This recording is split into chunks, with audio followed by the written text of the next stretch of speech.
आचारसंहितेतील नियमाप्रमाणे प्रचार सभा सर्व संपणार आहे आणि शेवटची त्याच्यामध्ये प्रसार कुठल्याही प्रकारची संधी कोणालाही नसते. लोक दोन दोन चालू ठेवू शकतात पण बाकी कुठल्याही प्रकारचा प्रचार होऊ शकत नाही. 20 तारीखला सकाळी 7 वाजतापासून वोटिंग चालू आहे. उद्या सर्व टीम्स पोलिंगसाठी जे आहे ते त्या पोलिंग स्टेशनला पोहोचणार आहे. 3165 एवढे आपले पोलिंग स्टेशन्स आहेत. सर्वात प्रथम आम्ही माहिती देऊ इच्छितो पोलिंग स्टेशन्सबद्दल. पोलिंग स्टेशन्सबद्दल यावेळी लोक जे आपले वोटर्स आहेत त्याची काळजी घेण्यासाठी, त्यासाठी जे ओव्हरऑल वोटर एक्सपिरियन्स आहे ते चांगला तयार करण्यासाठी आम्ही वेगवेगळे पाऊल उचललेले आहेत. जसं काही ठिकाणी स्पेशली शहरी भागामध्ये असं असतो की ज्या ठिकाणी जास्त वोटर आहे त्या ठिकाणी काही लाईन लागतात आणि म्हणून वोटर्सला थोडीशी गैरसोय होती. यावेळी आमच्या नियोजन या पद्धतीने आहे की ज्या ठिकाणी लाईन लागेल किंवा ज्या ठिकाणी 1000ची पेक्षा जास्त वोटर आहे त्या ठिकाणी आम्ही टोकन लोकांना देणार आहोत, जेणेकरून लोकांना लाईनमध्ये उभी राहण्याची आवश्यकता नाही. ते त्याचा टोकन नंबर घेऊ शकतात आणि मग जवळची जे खोली आहे त्याच्यामध्ये जाऊन बसू शकतात आणि त्याचं नाव पुकारलं जाईल आणि त्याच्यानंतर ते वोट करू शकतात.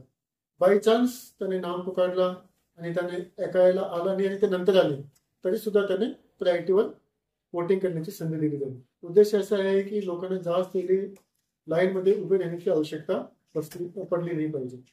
याशिवाय प्रत्येक ठिकाणी लाईनचे जवळच आणि खुर्च्याची सुद्धा सोय व्यवस्था करून द्यायची की ज्या लोकांनी खोलीमध्ये जाऊन बसायचे नाही आहे ते लाईनच्या जवळच सुद्धा खुर्च्यावर बसू शकतो, तशी आम्ही नियोजन करून यावेळी देत आहोत.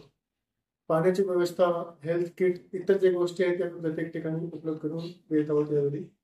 याशिवाय जे ओल्ड वोटर आहेत ज्याची वय जास्त आहे किंवा दिव्यांग वोटर आहेत त्यासाठी सुद्धा आम्ही विशेष NCC कॅडेट्स, NSS कॅडेट्स प्रत्येक ठिकाणी लावण्यात आलेले आहेत. वोटिंग करण्यासाठी सर्व जी यंत्रणा आहे ते त्यांना मदत करतील. व्हीलचेअरची जर गरज आहे त्यांना व्हीलचेअर सुद्धा उपलब्ध करून दिली जाईल. जे लोक स्वतः येऊ शकत नाही त्यासाठी आम्ही शासकीय यंत्रणाद्वारे गाड्या उपलब्ध करून दिलेल्या, जे लोक स्वतः चालून येऊ शकत नाही त्यासाठी उपलब्ध करून दिलेली आहे.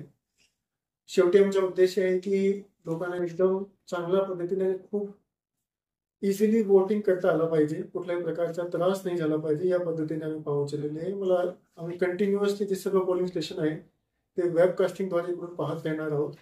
ज्या ठिकाणी आम्हाला इकडे असा प्रकार काय दिसला की काही ठिकाणी लाईन मोठी लागलेली आहे तर तिथे रिझर्व्ह मध्ये जे आमचे पोलिंग मनुष्यबळ आहे त्यांना पाठवून आणि तिथे सुलभ पद्धतीने फास्ट गतीने वोटिंग करण्याचे आमच्या प्रयत्न घेणार आहे. सर्व जे आमची पोलीस बंदोबस्त आहे त्यांनाही हा सूचना खूप चांगल्या पद्धतीने आणि त्यांना ट्रेनिंग सुद्धा देण्यात आलेली आहे की एक वेळी आतमध्ये 4 लोक असले पाहिजे जेणेकरून जे वोटिंग आहे ते फास्ट येतील. काही वेळी लोकांना संभ्रम असतो की एक वेळी एकच माणसाला आपण हातला पाठवू शकतो, तसं काही नाही आहे. आपण एक वेळी पोलिंग स्टेशनमध्ये कमीत कमी 4 लोक पाठवू शकतो, जेणेकरून जे एकूण वेळ लागते वोटिंग करण्यासाठी ते जास्त लागणार नाही. तर अशा पद्धतीने एकूण नियोजन आहे. उन्हाळा जास्त नाही आहे म्हणून ऊनची जास्त लोकांना प्रॉब्लेम होणार नाही यावेळी, पण तरी सुद्धा पाण्याची आणि इतर व्यवस्था आम्ही या ठिकाणी केलेली आहे. तर आमच्या सर्वात प्रथम सर्व लोकांना हाच एक संदेश राहते. आणि याच्याशिवाय आम्ही यावेळी असे 10% मिनिमम ज्या ठिकाणी वोटिंग होता लोकसभा दरम्यान तसे पोलिंग स्टेशन पण आयडेंटिफाय केलेले आहे आणि त्याची संख्या 100ची पेक्षा जास्त आहे आणि त्या ठिकाणी आम्ही मॉडेल पोलिंग स्टेशन म्हणून डेव्हलप करत आहोत.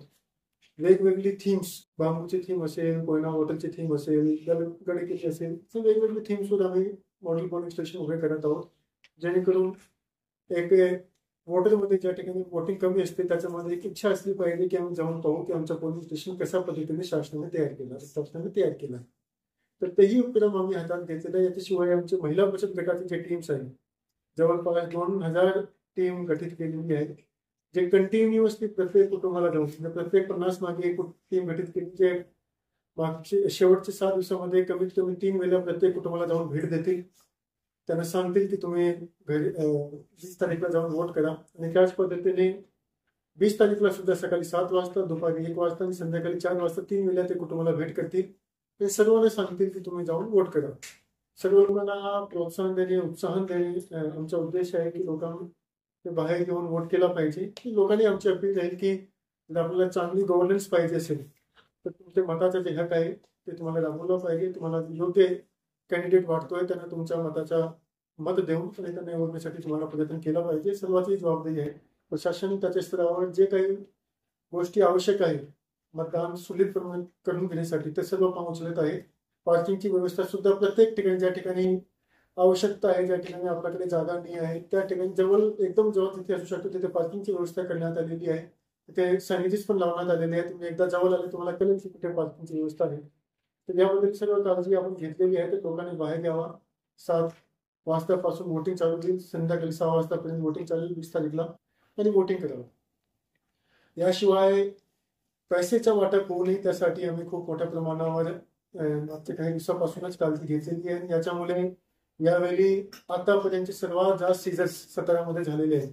13 कोटीची पेक्षा जास्त सीझर आपण वेगवेगळे निधी किंवा ड्रग्स किंवा लिकर किंवा ज्वेलरी वगैरे अशा प्रकारची गोष्टी आपण इंटेलद्वारे SST द्वारे FST द्वारे पकडलेले आहे. हा जे नंबर मागच्या विधानसभामध्ये 1 कोटीची पेक्षाही कमी होता आणि त्याच्यापेक्षा आपण जवळपास 13 पटीने आतापर्यंत सीझर्स केलेले आहे. आता शेवटचे जे 48 तास आहेत त्यामध्ये आणखीन काळजी आम्ही घेत आहोत. काही ठराविक गाव आम्ही आयडेंटिफाय केलेले जिथे मला वाटते की पैसा वाटप होण्याची जास्त शक्यता असू शकते. त्याची संख्या 50च्या जवळ आहे. तर त्या ठिकाणी सुद्धा आम्ही गाव ब्लॅकआउट करतोय. कुठली गाडी येणारी जाणारी त्याच्यावर वॉच ठेवली जाणार आहे. त्यांना त्याची तपासणी केली जाणार आहे जेणेकरून कुठल्याही प्रकारचा निधीचा वाटप होऊ नये. इलेक्शनच्या दिवशी सुद्धा जे पोलिंग स्टेशन्स आहेत, सेन्सिटिव्ह पोलिंग स्टेशन्स आहेत, त्याची आमची इंटेलद्वारे किंवा जे पास्ट एक्सपिरियन्स आहे तिथे किती काट्याने इलेक्शन लढवली जातात तेही आम्ही आयडेंटिफाय केलेले आहे. त्या ठिकाणी ड्रोन्सचा वापर करणार आहोत जेणेकरून जे शेवटचे 3-4 तासामध्ये पैशाचा वाटप होतो पोलिंग स्टेशनच्या जवळ तसा होऊ नये. त्या ड्रोनमध्ये त्या व्हिडिओग्राफीमध्ये कोणी दिसला अशा प्रकारचे चुकीची कार्यवाही करताना तर त्याच्यावर कायद्याखाली कडक कारवाई केली जाईल. तर असा कोणी कारवाई करू नये. पण आम्ही आमच्या स्तरावर अशा प्रकारचे सर्व पाऊल उचललेले आहे. कॉम्बिंग ऍक्टिव्हिटीज असेल किंवा रूट मार्च असेल ते सगळं पोलीसद्वारे केले जात आहे. व्हायलेन्स आपल्या जिल्ह्यामध्ये कधीच होत नाही ते चांगली गोष्टी आहे. पण पैशाचे आपण वाटप होऊ नये त्याच्यासाठी सुद्धा काळजी प्रशासनाद्वारे घेतली जात आहे. सर्व जे वोटर्स आहेत त्यांनाही आमची अपील आहे की कोणाचेही पैसे घेऊन वोट नाही केला पाहिजे. ते सुद्धा एक प्रकारचा भ्रष्टाचार आहे. पैसे घेणारा दोघेही दोषी असतात आणि आपण लोकशाही आहे त्याच्यामध्ये एक प्रश्न निर्माण करतो, त्यांना अपमानित करतो जर आपण अशा प्रकारची कुठली गोष्टी केली तर हे गोष्टी सुद्धा होऊ नये. ते मात्र प्रशासनाची जबाबदारी आहेच पण लोकांची सुद्धा जबाबदारी आहे की स्वतः पण घेऊ नका आणि कोणाला तुम्हाला माहिती मिळत असेल तर प्रशासनापर्यंत माहिती पोहोचावा जेणेकरून आम्ही त्याच्यावर योग्यची कारवाई सुद्धा करू शकतो. आमची जे सर्व टीम्स आहेत त्याची ट्रेनिंग संपलेली आहे. मशीन्सची कमिशनिंग झालेली आहे. 2 AC जे आहे मान आणि कोरेगाव त्या ठिकाणी आम्हाला एकची पेक्षा जास्त बॅलेट युनिट लागते. 2 बॅलेट युनिट लागते. बाकी प्रत्येक ठिकाणी आम्हाला 1 बॅलेट युनिटचीच आवश्यकता लागते. तर ते कमिशनिंग वगैरेचे जे काम आहे ते पूर्णपणे केलेले आहेत. MCC मध्ये आम्ही खूप काळजीपूर्वक काम केलं होतं. कोणी असू दे कोणी मॉडेल कोडचं उल्लंघन करू नये त्याची आम्ही काळजी घेतलेली होती. ज्याने मॉडेल कोड ऑफ कंडक्टचं उल्लंघन केलं 10 वाजताच्या नंतर सुद्धा काही ठिकाणी समजा की त्याचा प्रचार चालू ठेवला तर त्याच्यावर आम्ही गुन्हे पण दाखल केले. काही उदाहरण तसे आहे. काही ग्रामपंचायत किंवा सरपंच किंवा ग्रामसेवक कोणी असू दे ज्याने जर मॉडेल कोड ऑफ कंडक्टचं उल्लंघन केलं तर त्याच्यामध्ये आम्ही कारवाई केलेली आहे. कुठे आम्हाला जर पैसे वाटप करताना सुद्धा सापडले तर त्याच्यामध्ये गुन्हा दाखल केलेले आहे. त्याचे पैसे पण सीज केलेले आहे. आणि हा जे कारवाई येणारे शेवटचे 48 तास आहे त्याच्यामध्ये आणखी जास्त केली जाणार. तर कोणीही अशा प्रकारची कारवाई करू नये, चुकीच्या पाऊल उचलू नये हे जिल्हाधिकारी म्हणून मी सर्वांना आवाहन करतो. आणि शेवटी आमचं सर्वात मोठं आव्हान सर्व लोकांना हाच राहील की खूप मेहनतीने जवळपास 30,000 यंत्रणा हा इलेक्शन पार पडण्यासाठी मागचे बरेच महिन्यापासून कष्ट घेत आहेत. खूप छोटी गोष्टी असतात त्याच्यावर खूप बारीकीने लक्ष घेतला जातो आणि मग हा इलेक्शनची तयारी पूर्ण होते. म्हणजे वोटर यादी तयार करण्यापासून FP कार्ड घरापर्यंत पोहोचून देणे, त्याच्यानंतर मशीन तयार करणे, साहित्य तयार करणे, मनुष्यबळाला ट्रेनिंग देणे, हे सर्व गोष्टीमध्ये यंत्रणाची खूप मेहनत लागते. लोकशाहीला जीवन ठेवण्यासाठी पुढे घेऊन जाण्यासाठी खूप मेहनत लागते. तर सर्व लोकांची जबाबदारी आहे की आता त्याचे जीवनचे जे 1 तास आहे ते त्यांनी काढला पाहिजे. आणि 20 तारीखला जे बुधवारी आहे पुढे मागे कुठली सुट्टी पण नाही आहे तर लोकांनी जाऊन वोट करावा. आणि आजपर्यंत मला वाटते कधी सातारामध्ये 75% वोटिंग झालेलं नाही. तर पहिल्यांदा 75%ची पेक्षा जास्त मतदान आपल्या सातारामध्ये झाला पाहिजे, तसे आम्ही जिल्हाधिकारी म्हणून सर्व साताराच्या प्रशासनाच्या वतीने आवाहन करतो.